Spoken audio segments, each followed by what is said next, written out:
Diyos ko po Loleng, for today's episode ay kasama ko ang aking anak na si Kyle dahil parehas kaming nag-crave ng tusok-tusok o kaya naman ay mas kilala sa tinatawag na street foods. Kaya dito namin naisipang pumunta ng aking anak dahil ito ang alam kong may pinakamarami at pinakamahabang nagtitinda ng street foods na malapit lang naman sa amin. Sadyang napakaganda ng lugar na ito dahil bukod sa street foods na pwede natin dayuhin dito ay meron ding playground na kung saan ay malaya at libreng makakapaglaro ang ating mga anak. At alam nyo ba mga kaloleng na ang lahat ng mga ito ay matatagpuan lamang sa bayan ng Magalang, Pampanga. Shoutout nga pala sa lahat ng followers at viewers. Welcome na welcome po kayo dito at lahat ng mga nahagip ng aking camera ay shoutout po sa inyong lahat. At syempre shoutout din natin ang grupo ni Sir Mark Vincent Tayag ng Anao, Mexico, Pampanga. Kaya naman kung mahilig ka sa street foods tulad ng fried atay ng baboy, fishball, kikiam, veggie ball, squid ball o ang tinatawag na dos tres na may baga at taba ng baka, mangga, singkamas, masarap na sweet and spicy bagoong at syempre ang brew please na mahilig sa mga milk tea at coffee ay para sa inyo ang videong ito. Kaya naman kung gusto mong lagi kang updated sa mga videos na i-upload ko ay huwag mong kalimutan ang mag-like, mag-follow at mag-share ng aking mga videos.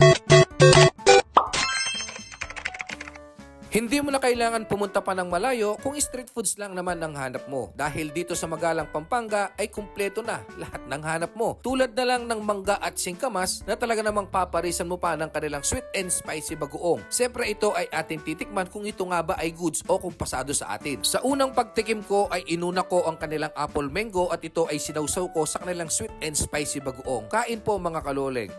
Diyos ko po loleng, kanyaman na! Isinunod ko na rin ang kanilang singkamas na may bagoong. Diyos ko po, loleng! Sino ba naman ang may ayaw nito? Talagang tululaway kayo dito mga kaloleng, kaya naman ako ay pagpasensyahan nyo na. Sunod naman naming tinikman ng aking anak ang tinatawag na dos tres o ang baga at taba ng baka. Pero hindi ito nagkakahalaga ng dos at tres. Ito ay 6 pesos na. Kaya naman shoutout kay kuya. At unang tinikman ng aking anak ang taba ng baka. Talagang napasabi pa siyang all goods at talagang pasado ito sa kanyang panlasa. Tinikman ko na rin ang kanilang dos tres na talaga namang pasado sa aking panlasa. Kaya naman ito ay all goods. Kung mahilig naman kayo ng coffee o kaya naman ay milk tea ay nandyan ang brew please to serve you. Napakaraming pwedeng pagpipilian na flavors at ito ay napaka-budget meal lamang mga kaloleng. Kaya naman ako ay nag-order na ng 2 tiramisu flavors at tig-isa kami ni Kyle dahil ito ay masarap at talagang lasang-lasa mo ang lasa ng caramel. Kaya naman ito ay all goods. At ito po ay tanging pakiusap ko lamang sa inyo. Sa tuwing kayo ay pupunta ng Magalang Plaza, lahat po ng inyong pinagkainan o basura ay wag po nating iiwan o itatapon na lamang basta-basta. Dahil meron na po tayong designated area na kung saan ay pwede po tayo magtapon ng ating mga pinagkalatan. At kung maaari ay panatiliin po nating malinis ang kapaligiran ng Magalang Plaza. Nandito na rin lang tayo mga kaloleng ay titikman na rin natin ang isa sa mga paborito kong street foods, ang fried atay ng baboy. Sino ba naman ang may ayaw nito mga kaloleng? Kaya naman nagsalin na ako ng kanilang suka na maraming sibuyas sa aking baso. Ang kanilang fried atay ng baboy ay 7 pieces for only 20 pesos. Kaya naman titikman natin ito mga kaloleng kung ito ay all goods nga ba o kaya naman ay papasa sa ating panlasa. First bite po tayo, kain po. Diyos ko po, loleng, kanyaman na!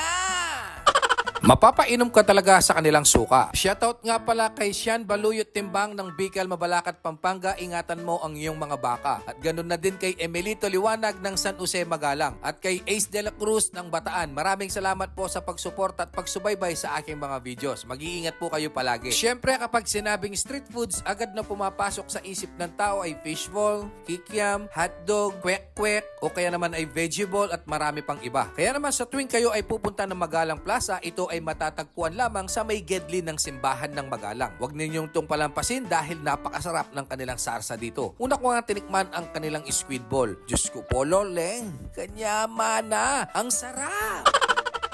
Kung sakaling ikaw ay umabot pa sa part ng bidyong ito, kaloleng, ay maaari ka bang mag-comment kung taga saan ka? Para naman alam ko kung hanggang saan napadpad ang bidyong ito. Maraming salamat. Napakadami ko pang pwedeng i-feature ng mga street foods dito sa Magalang pero hindi na talaga kasya sa aking bodega. Ito ay sa pagbalik ko na lamang. Maraming salamat po sa panonood at hanggang dito na lang ang aking episode. May God bless you and much success. Thank you!